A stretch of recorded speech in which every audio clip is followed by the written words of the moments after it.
Um, right.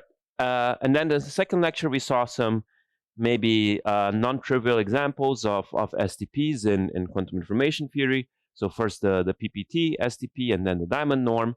And today, and whenever you read papers about STPs or when you see applications of STPs in quantum information theory, people always claim that you can solve STPs in polynomial time, which is true under mild conditions. But if you try to implement it on your computer, if you write some Python script to solve an STP, you'll see you're constrained to small dimensions if you compare it to, like, let's say, solving a linear system of equations with matrices of similar size. And I just today I wanted to explain sort of why and discuss how do you actually solve an STP. So this is, of course, a big topic. I won't even touch the surface. I also just want to give you two sort of algorithms one could use to solve STPs. And yeah, so we're going to see that they are indeed efficiently solvable, but in practice, you have to do linear algebra with rather big matrices. And we're going to discuss two methods to solve STPs. The first one is going to be the interior point method, which is, I think, what most solvers actually do. And it gives you very good scaling and accuracy. So like how close you are to an optimal solution. It doesn't require that many iterations. I think this is also something you observe in practice if you try to solve STPs on your computer, that sort of the number of iterations isn't too big. At least when I play with STPs, it's usually less than 20 or so. For problems of, let's say, a few hundred dimensions. But it will quickly eat up your memory and CPU. So like especially memory is always a problem. So this is sort of the standard way of doing things. But there are also some other ways which have cheaper iterations or memory, for instance, mirror descent or matrix multiplicative weights. But then the number of iterations explodes very fast. So there's sort of this trade-off. Either you do a few very expensive iterations and get a very precise answer, or you do a very, very large number of iterations to get a rough answer that are cheaper somehow. And I'm also quickly going to comment on maybe also like how you could use a quantum computer to speed these things up. But that's just really going to be a 2-3 minute comment. All right. So just to go back to what we discussed yesterday and set the stage, recall that we had this primal of an STP.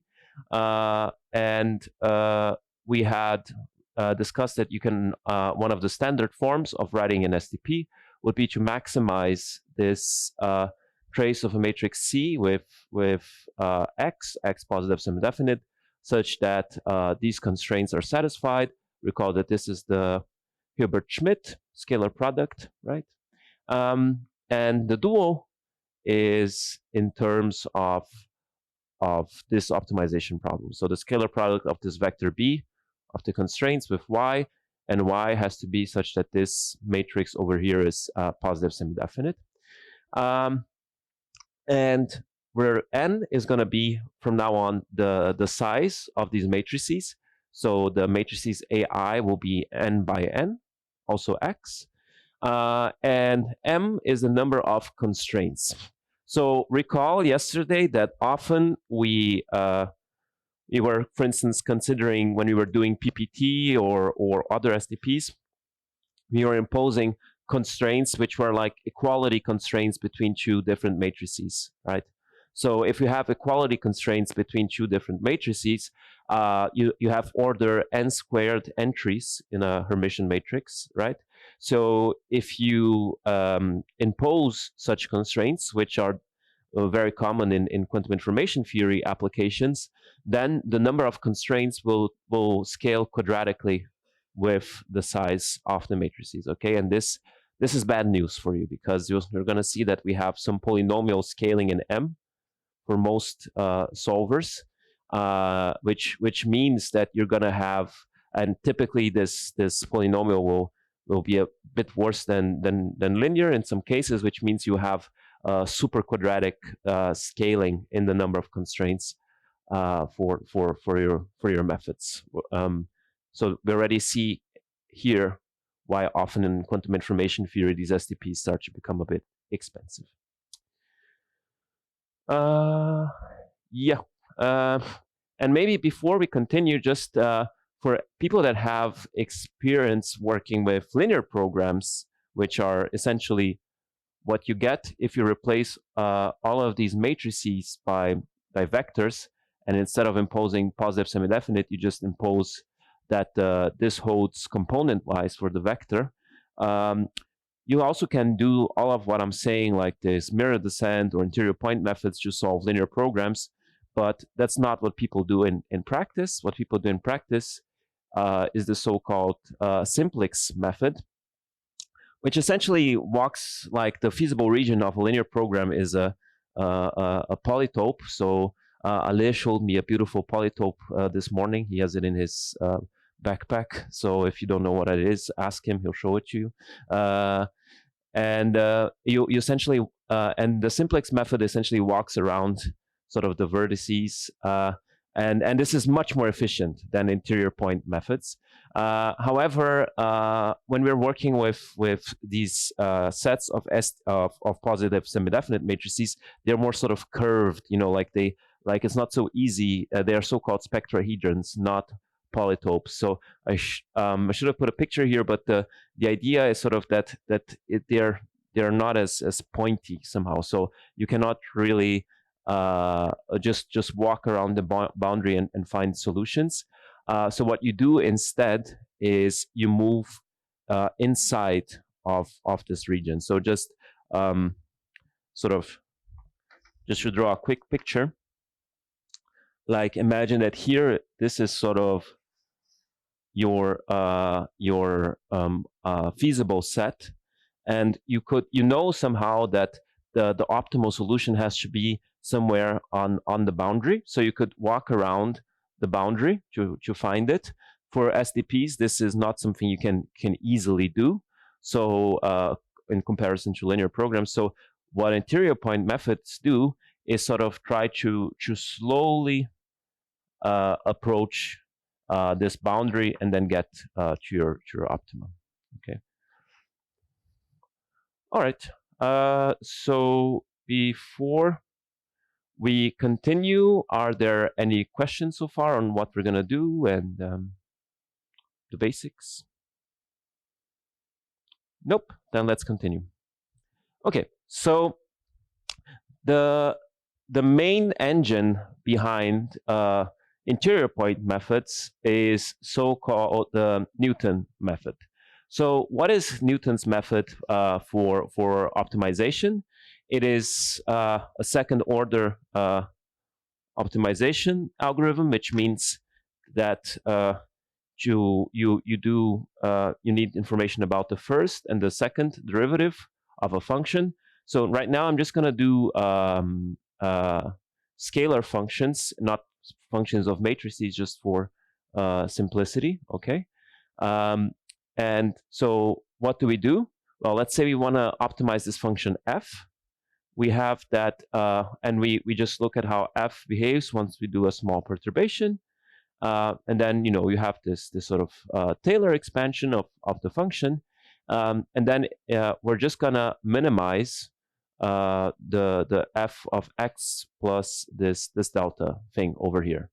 And if you want to optimize this quadratic function over here, you can solve for what should be the optimum, and it's given by this thing over here.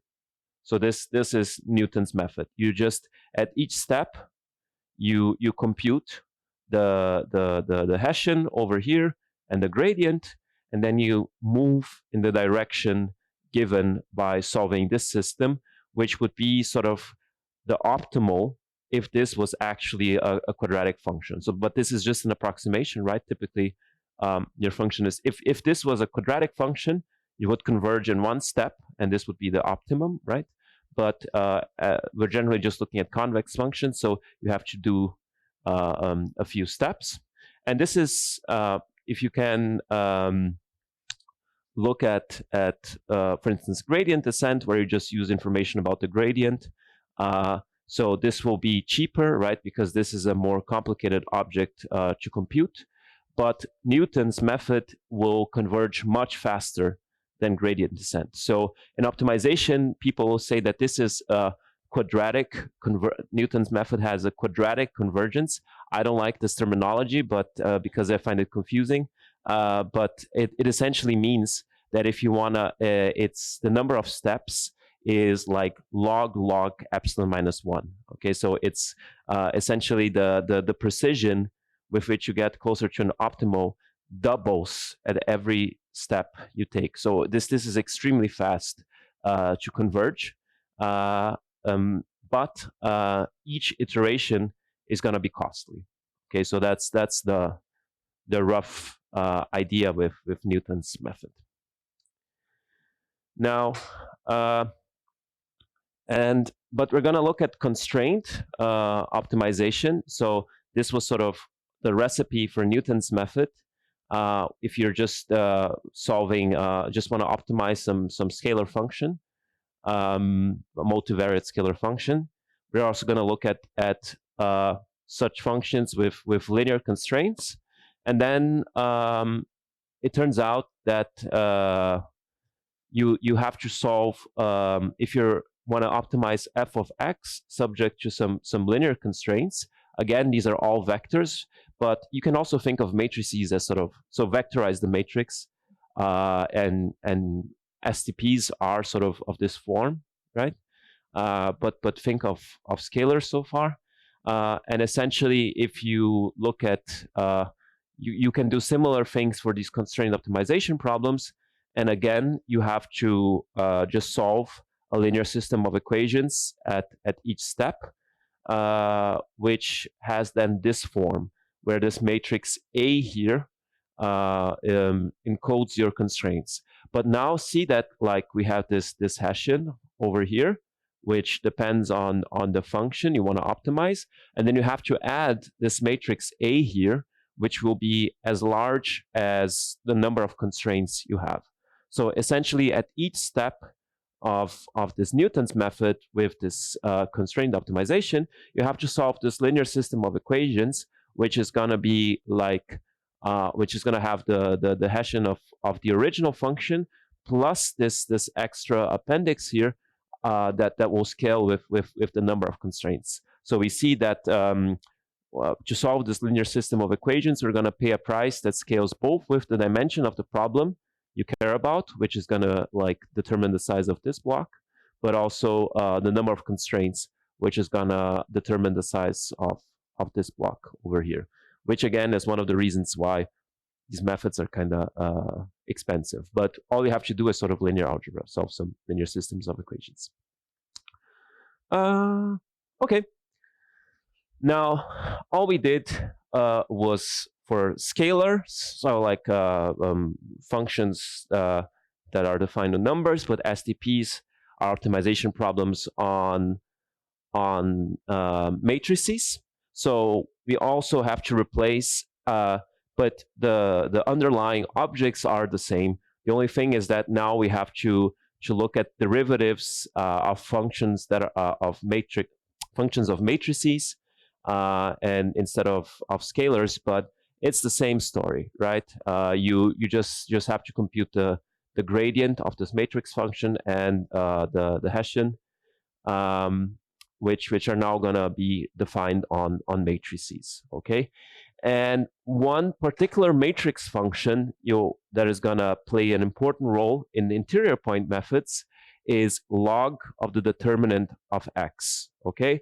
So we'll see in a second why, but recall that if you have like, so if you have a matrix X, right, then the determinant of x is just the product of the eigenvalues.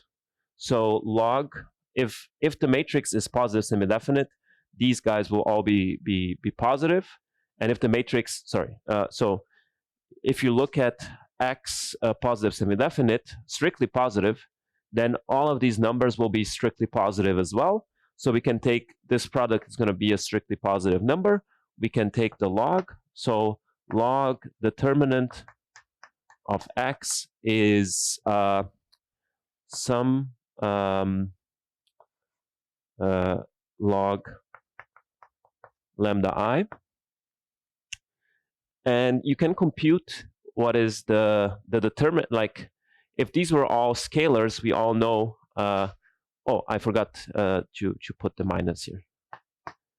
So this is kind of like I mean, it's not exactly the for instance, von Neumann entropy, because we're not weighing it with the lambda i's as well. But if this was like a scalar function, we would know how to take the derivative of this sum, right? It would just be 1 over lambda I. Derivatives of matrix functions are a bit more complicated, but it's the same for the first derivative. It's just minus x to the minus 1. So it's exactly kind of like what you would get for the scalar. And the Hessian would be like this. You'll see in a moment why I'm discussing this particular function here. But just to give you an example of how these things look like. But yeah, taking derivatives of matrix functions can sometimes be a bit annoying. Now with ChatGPT, I guess you can just ask, but there's also this, if you want a more credible source, there's a nice book called the Matrix Cookbook that I recommend. It has all of these formulas for derivatives of matrix functions there. Okay. Now we're ready to discuss. Okay, so sorry. This was all I wanted to quickly tell you about Newton's method. Is the basic idea of Newton's method clear? Like you just do some sort of second order approximation of the function and try to optimize at each step, like how it's behaving. All right, cool. So now, or maybe let me go back to this slide. No, not this slide. This slide. And I told you already sort of how Newton's method looks like if you have a function which has, want to optimize a function which has linear constraints. So remember that in an SDP, we're optimizing a function of matrices with linear constraints, but on top of that, there is one constraint that makes our life difficult, which is the x greater or equal to 0 constraint. This is the one constraint that we still need to add to fit into this framework over here, right? Because this is not a constraint of the form ax equals b, right? So this is the thing we need to deal with, to use things like Newton's method to solve STPs. Now, what is the main idea to do that? Is to introduce a so-called barrier function. Okay, so the thing is that we impose some sort of barrier that explodes once we reach the boundary of our feasible set. Okay, so what is the idea? We, instead of solving the original SDP, we solve this problem over here. So we define phi of x to be this minus log determinant, okay? And we solve this problem over here. It's the original matrix, and we add this barrier function over here, and the linear constraints we had before. What is going to happen? And we start with an initial point that is strictly positive. So what's going to happen? If we set, let's say we start over here, and we do, and this is now a some matrix function with linear constraints. Okay, so we are back in the setting I was discussing before, where we want to optimize some function with linear constraints. And what is the intuition of what's going on here? This function over here, as soon as the eigenvalues of the lambda i's become too small, what is going to happen? That function, this barrier function, is going to explode, right? Because if as these guys go to zero, this thing is going to explode. So this barrier function, I mean, the name already tells you everything. As soon as you're trying to come too close to the boundary and leaving the feasible set, this barrier function is going to dominate this maximum over here, because it's going to go to plus infinity, right? So essentially what's going to happen is this barrier function will make sure that you do not get too close to the boundary, because then this thing over here will dominate and will essentially tell Newton's method, like, hey, stop, don't get too close to the boundary. Okay, there's a barrier here.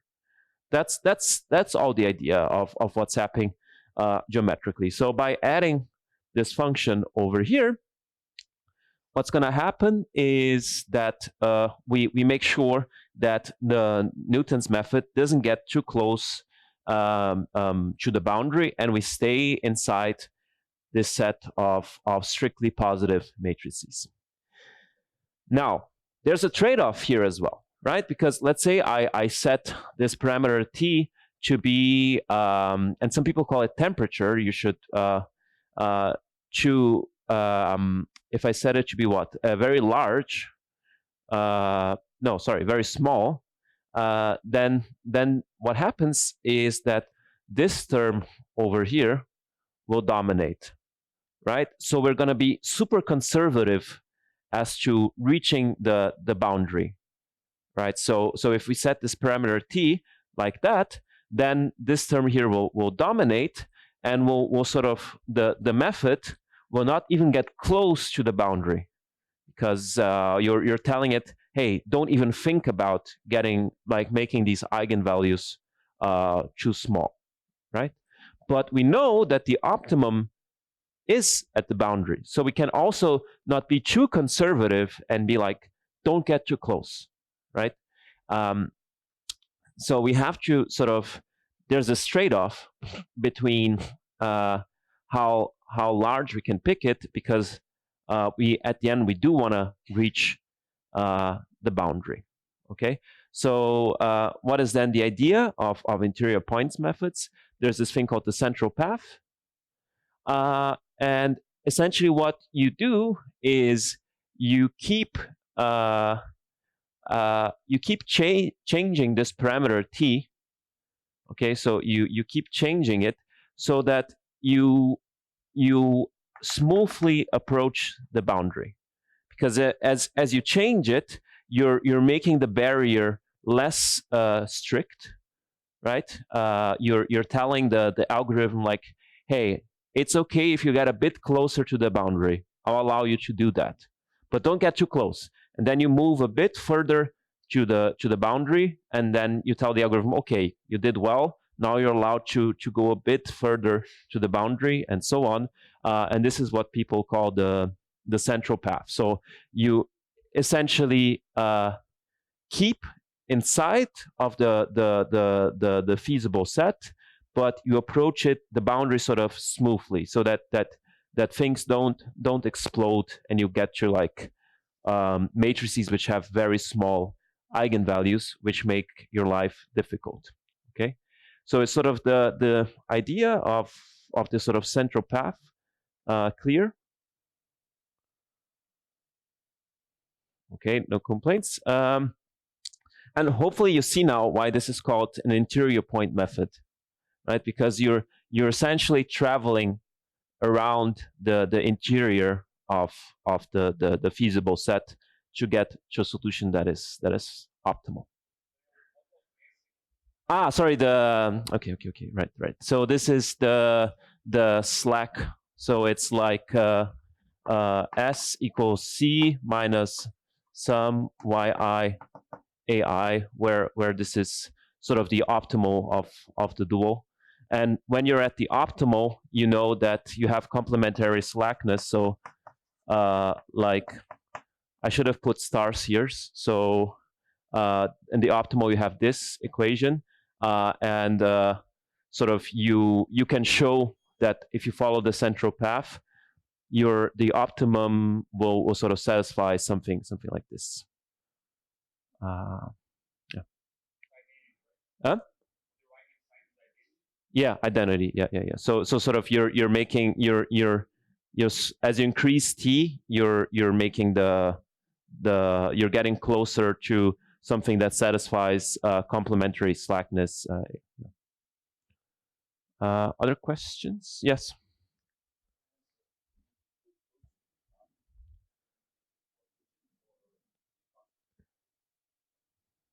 No. You cannot. If you make it more rigid, right? If you put up a larger barrier, then you're going to move away from the optimum, right? Because there's a trade-off going on. Let's maybe look at here. So like we know that somehow we wanna reach the boundary, but the boundary potentially has, let's say, a rank deficient matrix. So if at the optimum, it might be the case that this barrier function explodes because the matrix will not be full rank, say, right? And then so we want to make sure that we reach it in some sort of smooth uh, way. So if you're ready to close to the boundary, let's say over here, then you have to reduce the impact of or the penalty term over here, because otherwise this thing will dominate this term, and then instead of optimizing this function, all you're going to be doing is just sort of telling the algorithm to move away from the boundary. So as you approach the optimum, you're potentially gonna approach some points where this thing is gonna continue to explode more and more and more. So you have to increase this thing so that this term dominates more and more. Okay. Other questions? Nope. Okay. So so how do you actually do this? So I think if you're like familiar with annealing algorithms or something like this, it's kind of similar what you're doing here. So you start from some point that is strictly feasible to keep the analogy with annealing. Clearly, it has to be strictly positive, right? Because you wanna be in the interior. So let's say the maximally mixed state is a feasible point. You start there, okay? And then you fix a value of t, and which again, if you like, you can think of it as temperature. As we lower the temperature, right, we become more and more pure. And for your fixed value of t, you run this Newton method, which we know is going to converge extremely fast to the optimum of this problem. All right, and then so sort of you start over here, and then you do a few steps. You converge closer to the boundary and to the optimum, but now this barrier function is dominating the function you actually want to maximize, because you've given this barrier you put on the boundary. This is the best you can get. So what you need to do, you need to lower the barrier, and then you're allowed to take another few steps with Newton, which will again make you get closer to the boundary, and you keep repeating this. So again, for the physics analogy, you can just stop. You can think of this as sort of lowering the temperature smoothly. So you're making your state more and more pure, And if you think of this again as some sort of entropy, you're allowing the entropy to become a bit lower. Okay, and you can really think of this, the how you pick these. So mu is just some parameter that is gonna be like smaller than 1. You can think of this as sort of an annealing schedule, if you will. And then because we are assuming that there is a strictly feasible full rank point, right? We know that the Slater's conditions hold. And because of this, there is no duality gap. So at each point, at each iteration, you're going to get, you can look at the feasible point you have in the primal and the dual.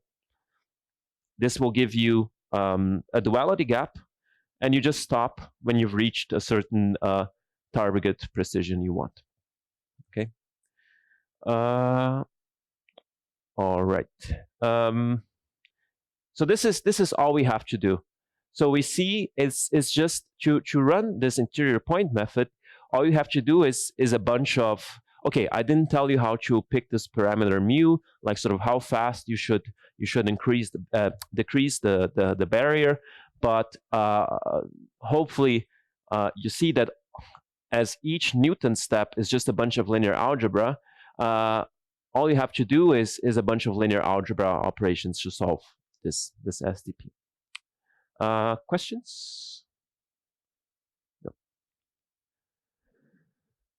Okay.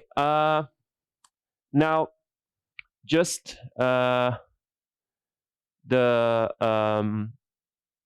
there's this theorem that tells us exactly how many iterations we need of Newton's method to reach a duality gap, which is at most epsilon. And the Newton's method reaches that in a number of iterations that is going to be square root the dimension of these matrices times log 1 over epsilon. This is the number of iterations we have to do. So notice that we have this this sort of, I should have put an old tilde here, by the way. There's some extra log terms. But the point is that sort of the scaling in precision is pretty good, is logarithmic. In dimension, well, it's actually the best you can get for these sorts of methods. And it's related to something called the self-concordance parameter of the barrier function. I don't want to get, there's a precise definition in the lecture notes, but it is essentially like Newton's method essentially treats at each iteration your function as if it was quadratic, and optimizes the function as if it was a quadratic function. And then it's maybe not too crazy to believe that, well, if you know how well this approximation works, you can say something about how fast this method is converging. And this self-concordance parameter is a way of controlling the third derivative of the function in terms of the second. So if you know something about, for instance, convergence of gradient descent, this is like the same as, for instance, these strong convexity parameters that determine the convergence of gradient descent. So yeah, and it turns out that for matrices, this factor here is optimal. So this is really a good barrier function. But yeah, so essentially this is the number of iterations, and hopefully I give you some intuition where this is coming from. But what do we have to do at each step? We have to solve a linear system of this form, okay? And remember that I told you what is the Hessian and the derivative of the log determinant. This is where we're going to use it. So the function we were optimizing now was like something like c of x minus 1 over t log determinant of x. So this is clearly linear. So once we do the look at the second derivative, this thing will disappear. So when we're doing the Hessian, only this term matters. I told you what it was before. It's this function over here. So all we need to do is, and for a linear function, then for the ax equals b, you just put the matrix, this linear thing on these sides of the matrix.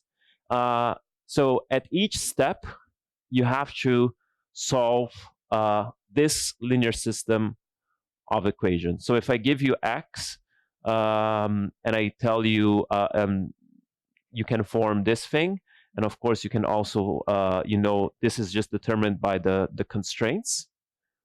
Okay, and this is essentially all you need to do to solve this STP. You have to solve a bunch of linear systems like this one, and let's just do some parameter countings just to see how expensive this is going to be. So this is like n squared, right? Because this is a it's a function on matrices, right? And this is again gonna scale like the number of your variables. So if we at least were solving this very naively, you could get something that is like scaling cubically in the size of this matrix over here, right? To solve each iteration. And I told you before, you need roughly square root of n iterations so each iteration requires you one of these things. So this will already give you some sort of polynomial scaling to solve the STPs. But if you did the mental calculations, you're going to see it's a pretty bad polynomial. But it's a polynomial. However, people don't actually solve these problems without doing some fancy tricks beforehand. So this you can not fancy, but you can use some linear algebra tricks to reduce the complexity of solving such a linear system of equations. However, even if you do these tricks, this is still heavy linear algebra because again these matrices are kind of big.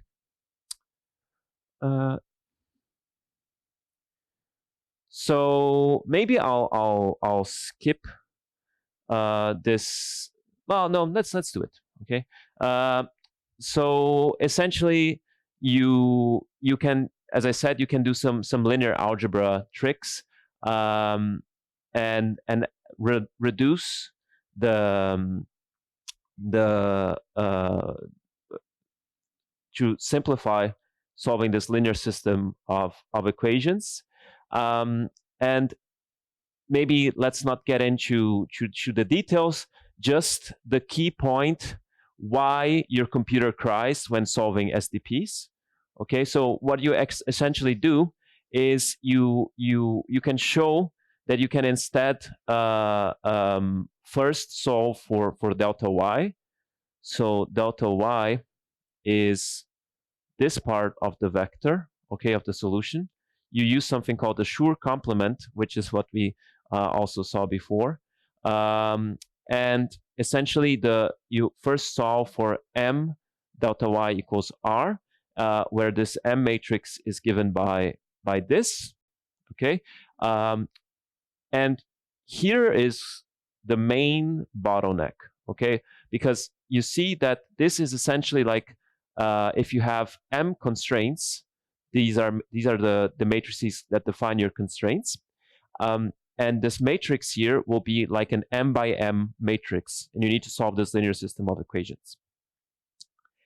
It will typically be dense, and it's very difficult to, I mean, this Hessian here depends on the current iteration, right? So analytically controlling or getting some structure on this matrix M, like a priori is very hard. You don't really know how these guys look like. So you cannot use like nice sparsity tricks or whatever to to improve solving this linear system of equations. And if you have m constraints, this is going to be an m by m matrix, so which is dense. So it's going to need m squared memory to store. Okay, so if you have one matrix equality constraint in your SDP, this m is n squared. So m squared is going to be n to the 4. So if you ever wonder why you run out of RAM when solving STPs, here you have the culprit, right? So it's going to be scale like m to the 4 to solve this linear system of equations. And then if you do some other clever tricks, this is sort of the complexity you can get to solve these linear systems of equations. And indeed, you can make this slightly better. And I think the state-of-the-art solvers are better. But you see that we have a polynomial scaling in the number of constraints, polynomial scaling in the dimension. And if m is again n squared, this is quite expensive, right? It's not something you want to do.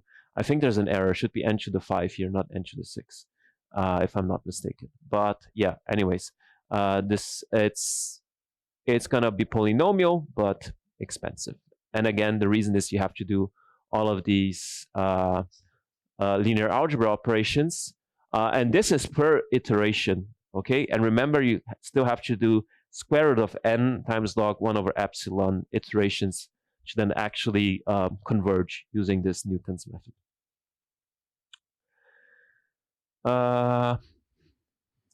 So yeah, so this is sort of the take-home message about, yes.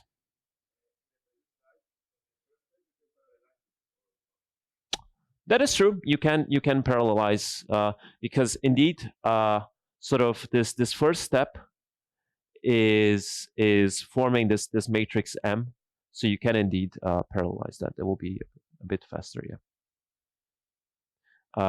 So you know, it's all linear algebra. So of course there are many tricks you can do to speed things up and so on, and you can parallelize it. But at the end of the day, it's still gonna hurt you because of this thing here. So this is very difficult to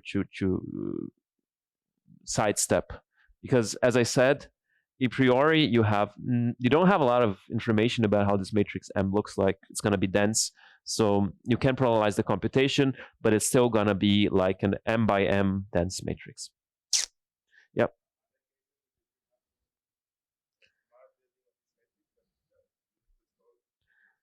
Yeah, so there's a whole industry of people who sort of are devoted to improving these interior point methods. So there's a large literature on that.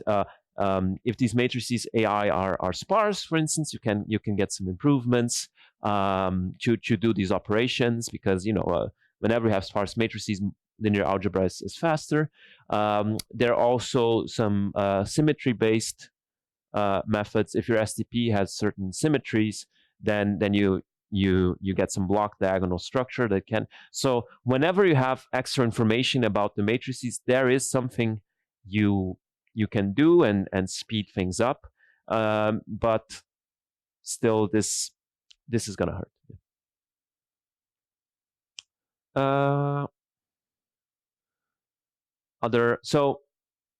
Other questions about this interior point things? Well, if not, then this is things. This is sort of the take-home message about interior point methods. They are really good in converging in accuracy. So if you wanna get really close to an optimal solution, then interior point methods are the way to go. They have this log scaling in the number of iterations. and they work provably. So there's no heuristic involved. It's something you can, as long as you have some initial point which is full rank, they work in a provable way. You get these duality gaps as well, so you know that you're absolutely close to an optimal solution. But for moderate size matrices, you're already cooked essentially for especially if the number of constraints is large. And as we said, in quantum information theory, this is the norm. So let us see how painful it can actually be. Just do some back of the envelope calculations. So let's say you have you're doing something like PPT, which we discussed yesterday, right? So let's say you have a bipartite matrix on 2 qubits. Then the dimension of the matrix is going to be d squared by d squared. And if you have one equality constraint for this bipartite matrix, then you have d to the 4 constraints already. So your scaling for the memory is going to be d to the 8. So you see why, if you want to do like things, let's say, optimize over PPT with certain equality constraints and so on, you're dead very soon because of this d to the 8 scaling. So we have here a case where it is polynomial time, but probably you're not going to be able to go very far in the dimension because this exponent is just awful. And one more thing that maybe just a small remark. Recall that the whole point of this interior point thing is that we are slowly approaching the boundary, right, of the feasible set. However, recall also that when we looked at the derivative and the Hessian of this barrier function, the inverse of the current point showed up. And this is gonna almost by design become ill-conditioned because we're gonna reach the boundary, so which means that we're gonna in principle go to a rank deficient matrix, which is gonna have some eigenvalues which are very close to 0.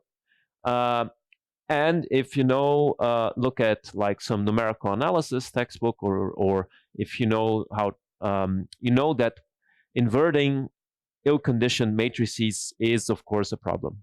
So on top of all the things we mentioned before, because we are anyways reaching, by design, we want to reach ill-conditioned matrices, this is also going to cause you some headaches. Okay, so this is also something to keep in mind, and it's something difficult to avoid.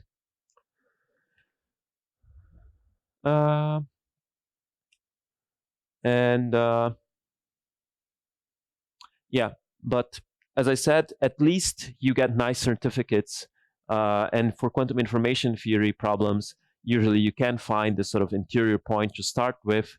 So if you finding the solution, everything works well, and you get the duality gap and blah, blah, blah. So sort of the outputs of the algorithm come with strong guarantees, but scaling in size is hard. Okay, so this is all I wanted to tell you about these sort of second order methods with barrier functions, which are essentially interior point methods, and talk about some other alternative approaches in the last, let's say, 40 minutes I have. But before we move on, are there still questions about this interior point and the story we tried to tell? Yeah.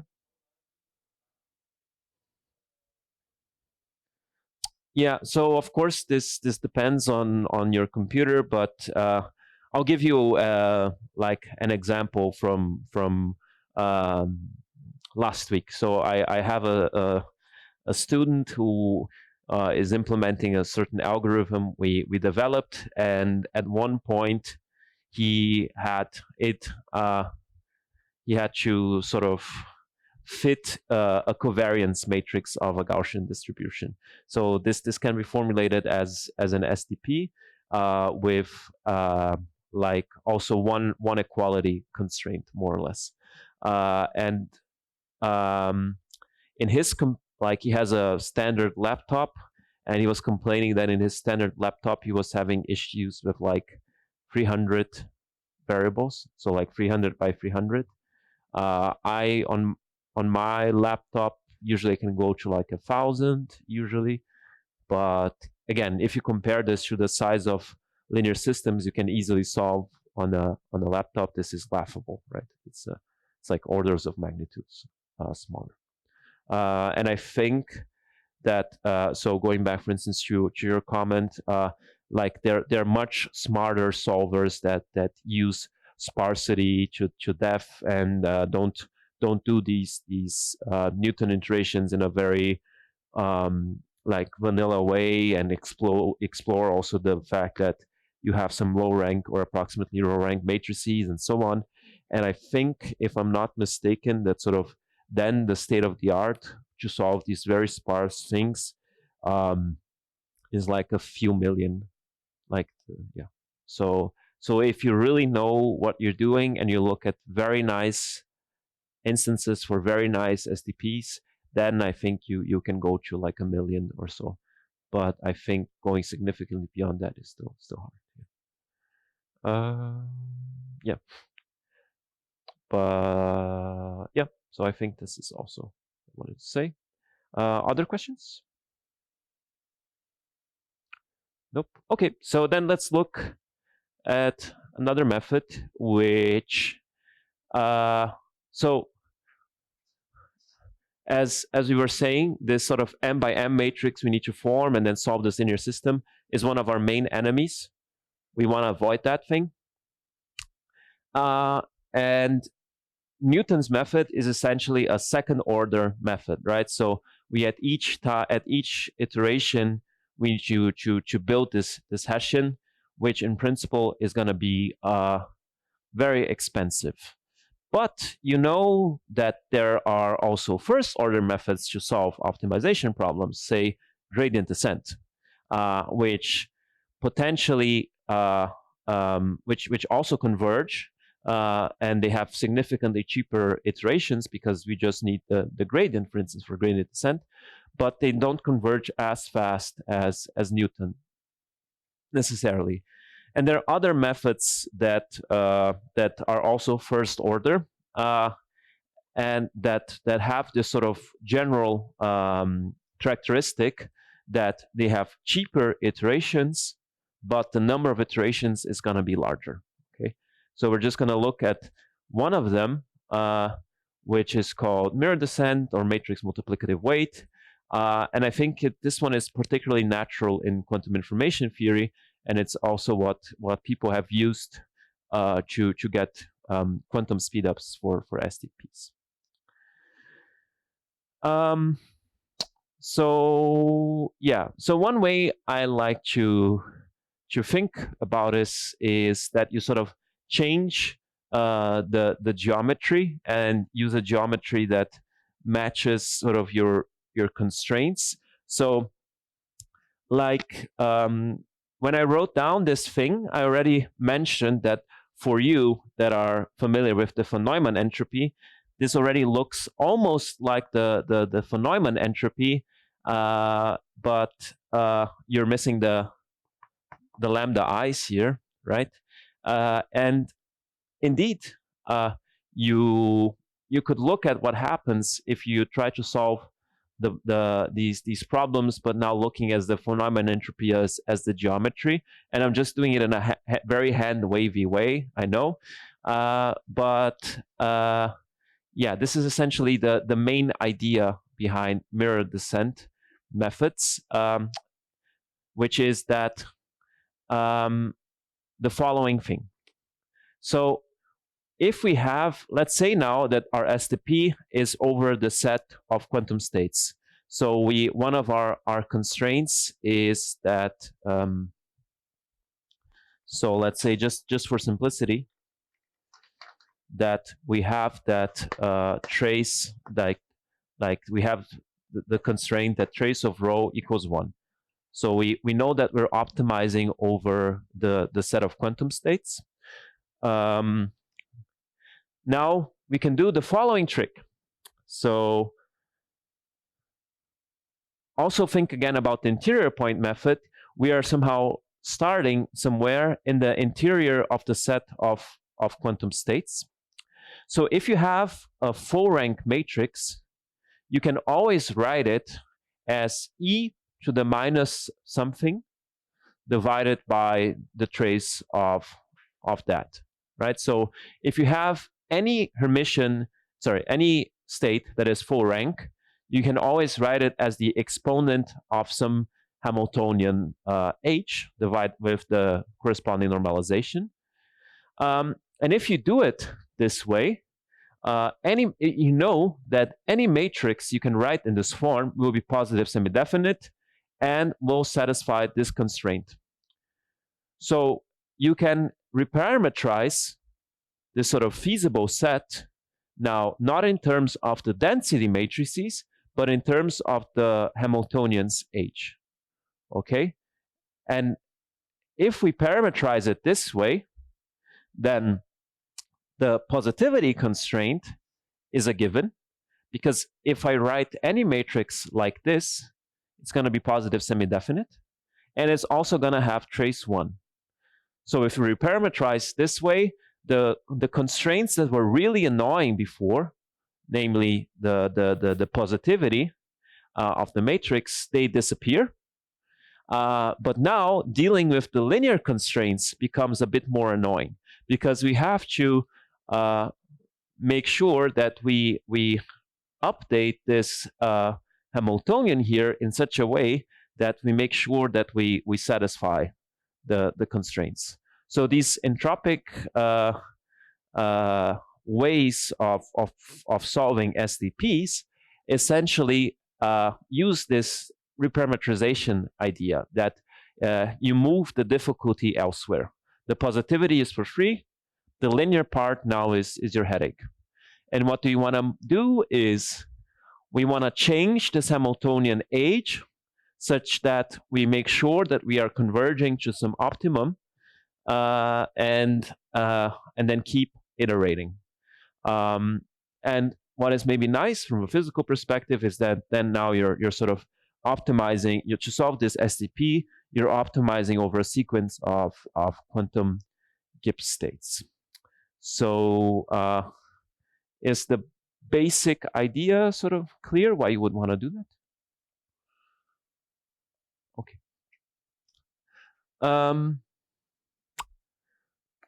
Now,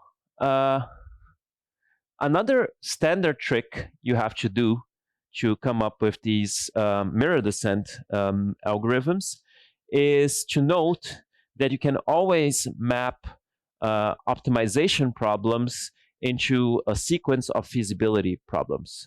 So you can, instead of trying to maximize something like this, what you can do is the following thing.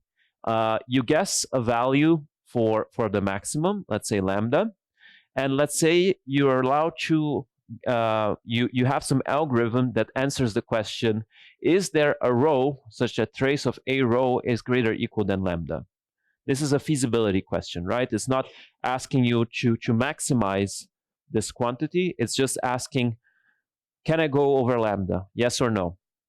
And if you have some sort of oracle that answers this question, then you can also solve the optimization problem.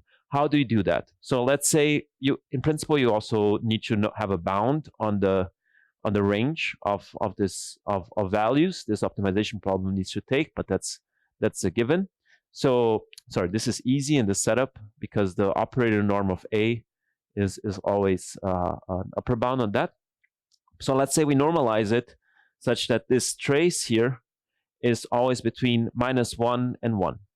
So the first thing you could do is, for instance, ask is there a row such that this trace is larger than 1/2?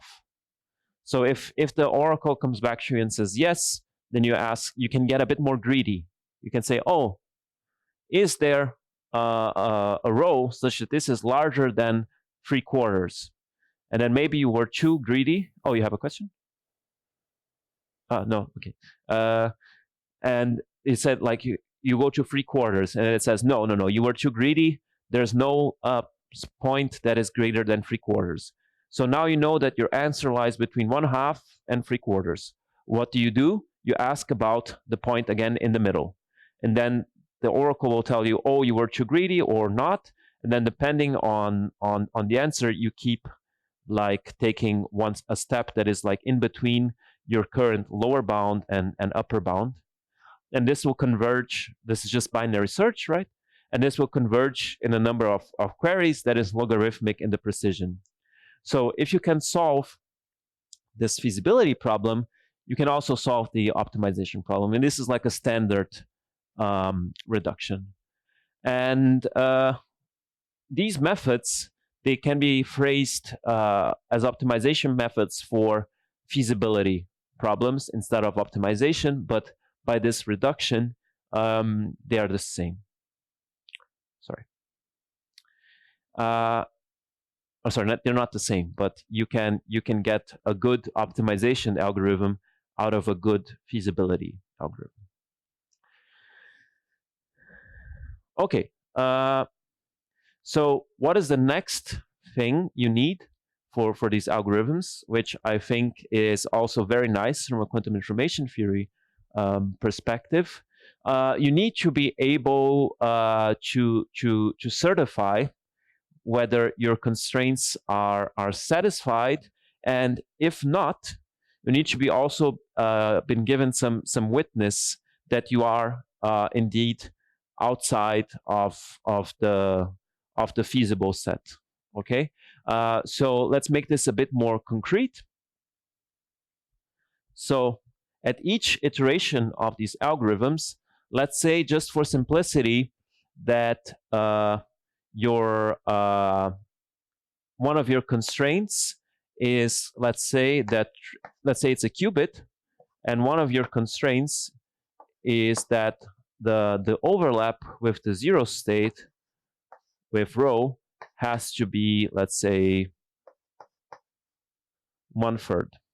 Okay, so what you need to implement these algorithms is some way of telling whether these constraints are satisfied or not, and if not, you need to provide a witness that this constraint is not satisfied.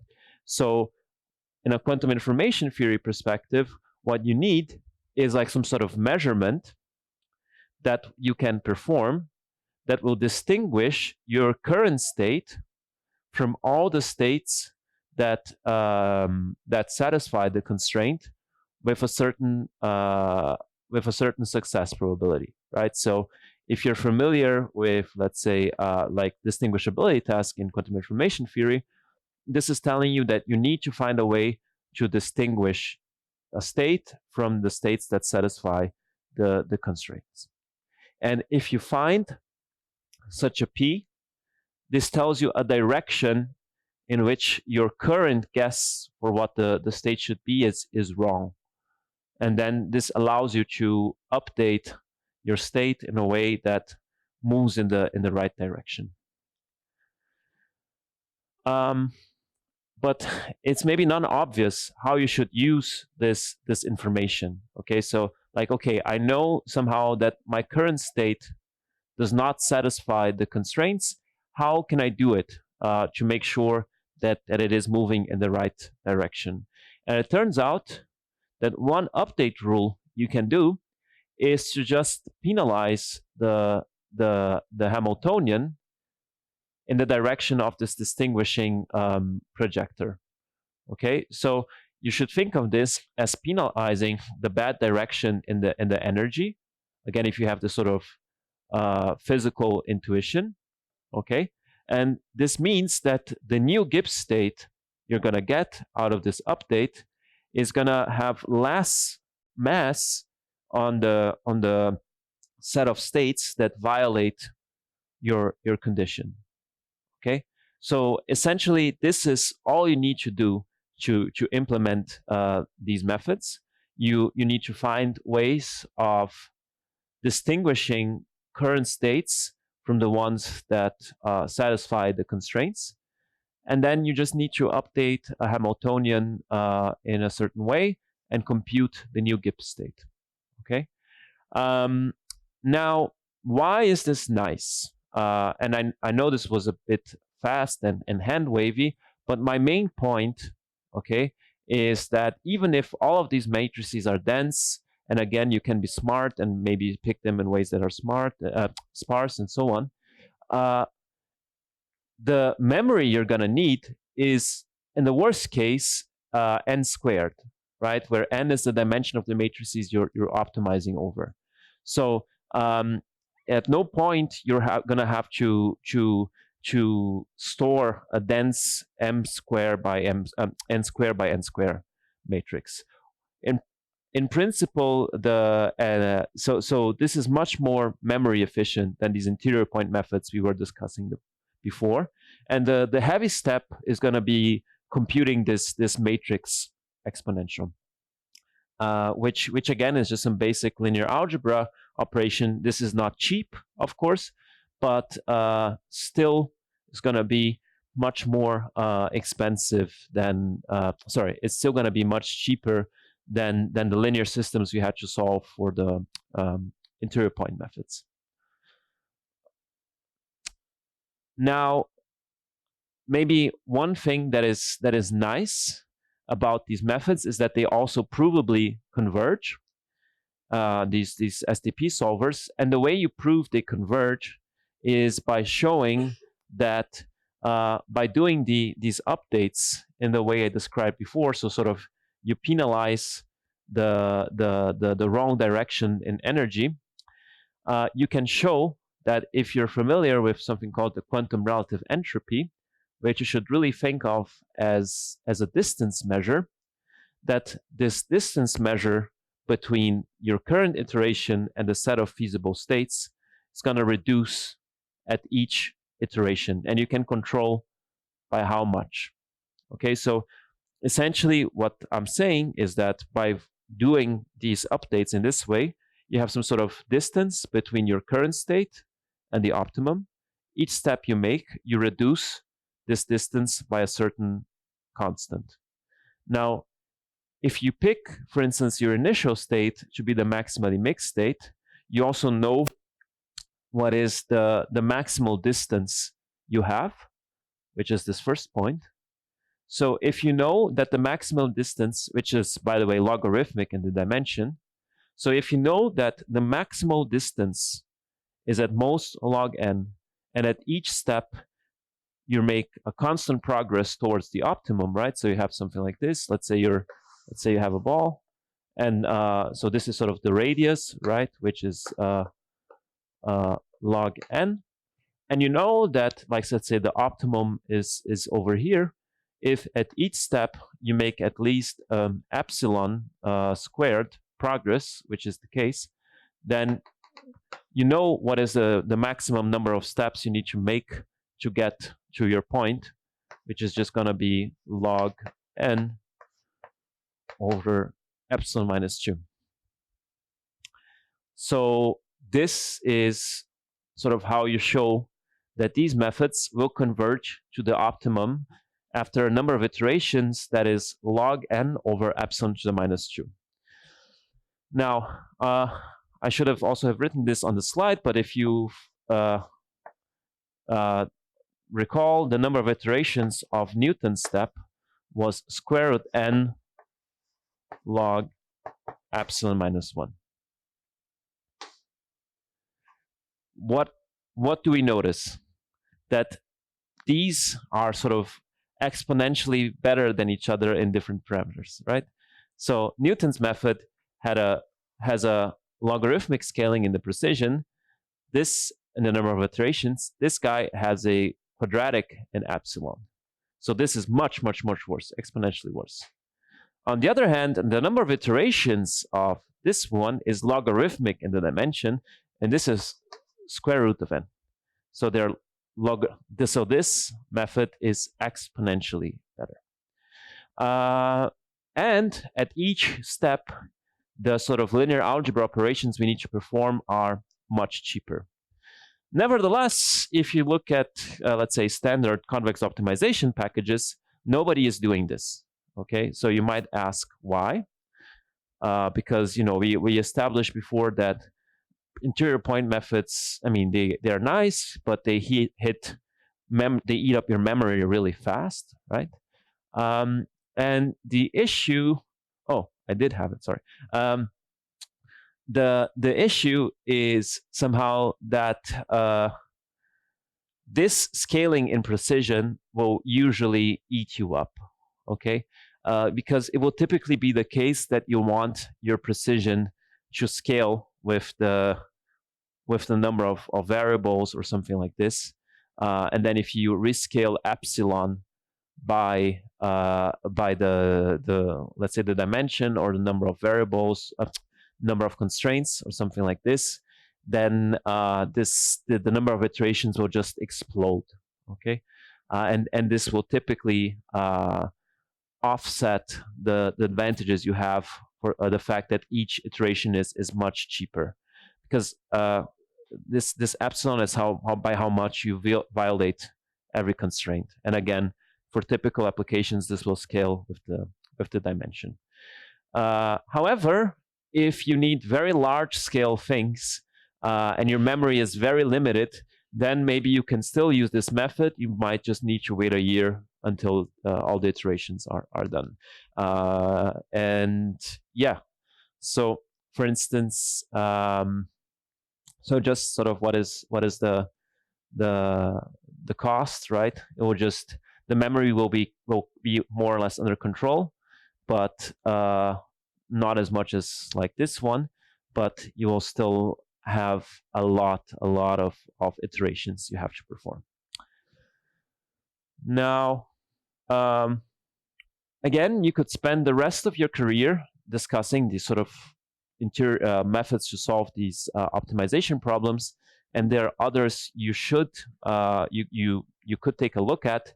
If you look, for instance, at Boyd's convex optimization problems, they're also covered.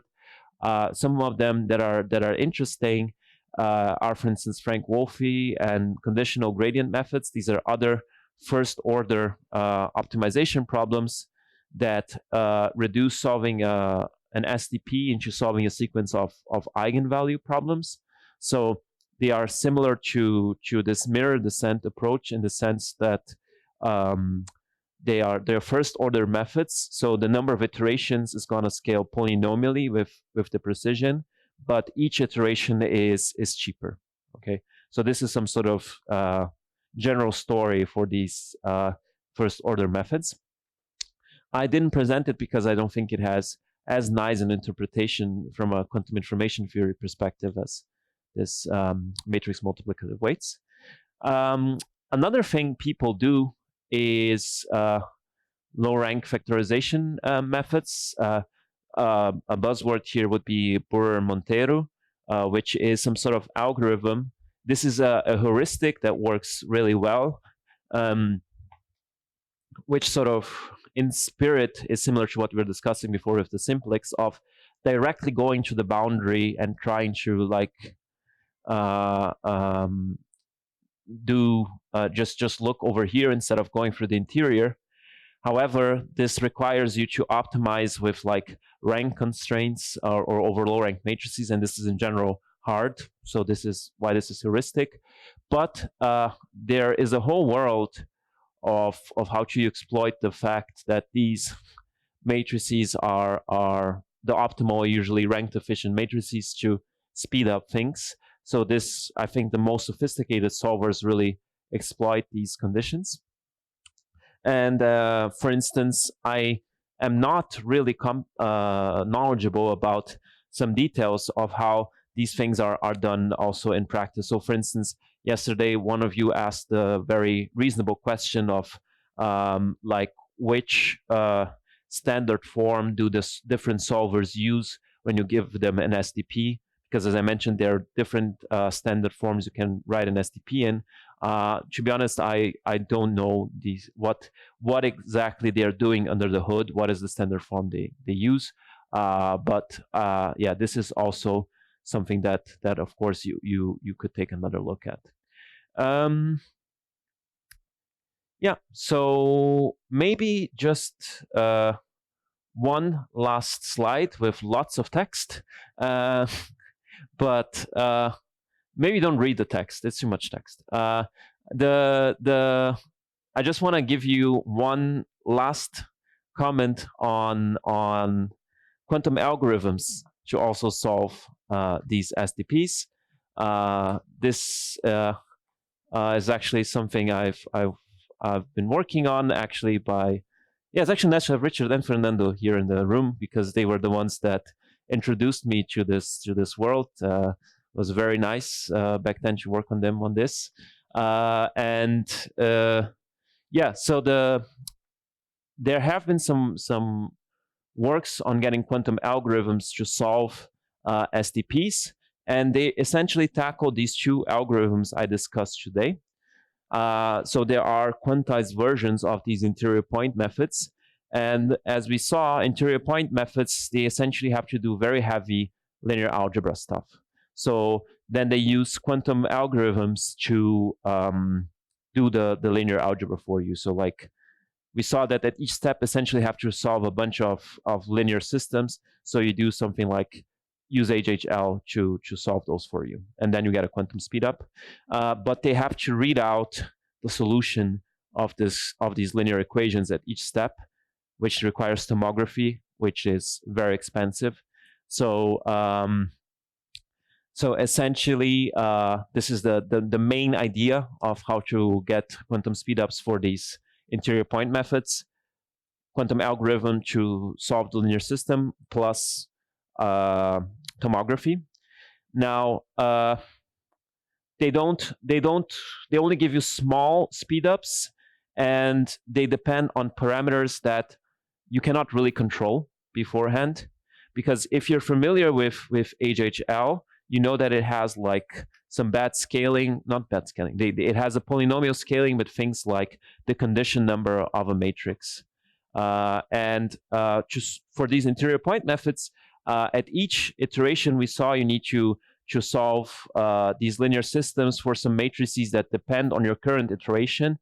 So it's essentially impossible to analytically control these condition numbers. So people have done some numerics and showed that maybe they don't scale like as bad as you would expect, but still they only give small speedups, and they're not really useful so far.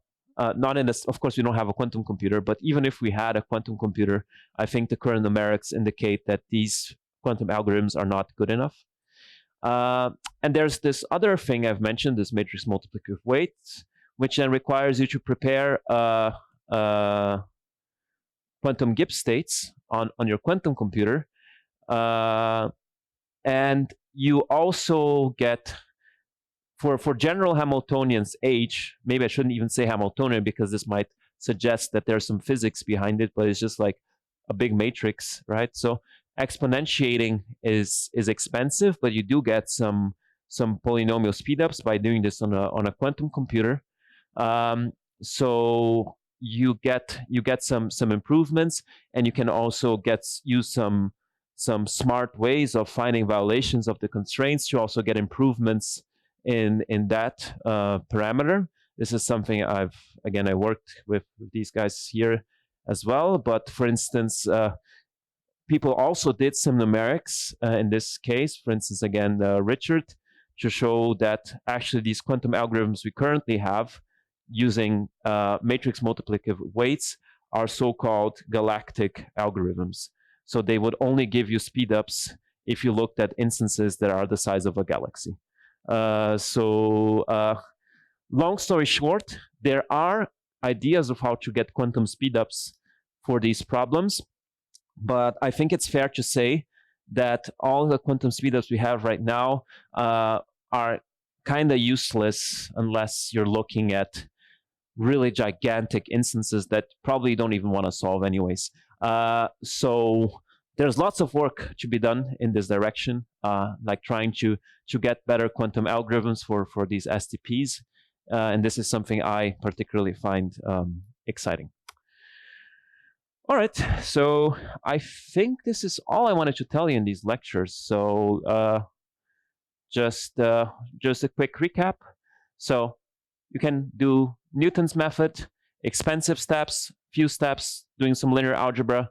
You have to pick that barrier function to move inside the interior point of feasible points and reduce the contribution of the barrier function so that you move closer to the boundary.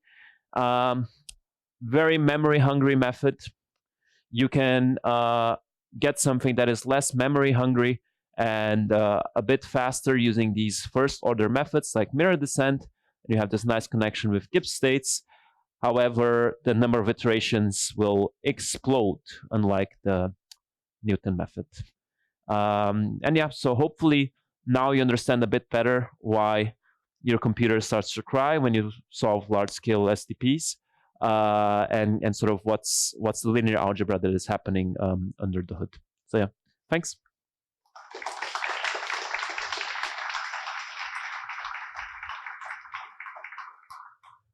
So more questions? Yes.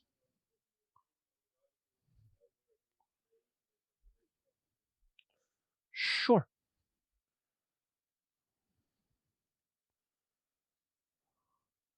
Uh,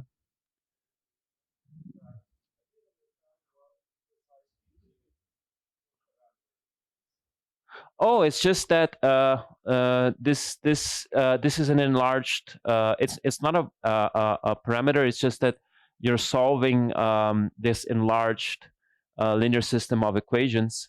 So this is just the second bit of the system. So sort of you have to solve for this. So this will tell you the direction where you move. Uh, the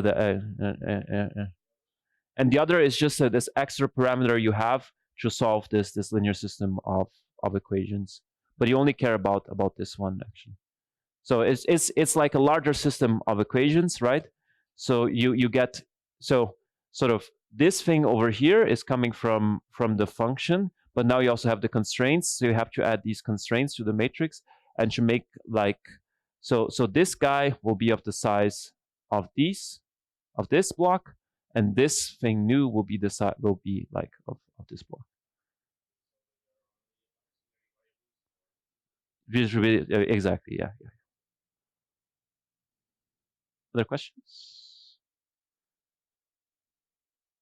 No? Then thanks.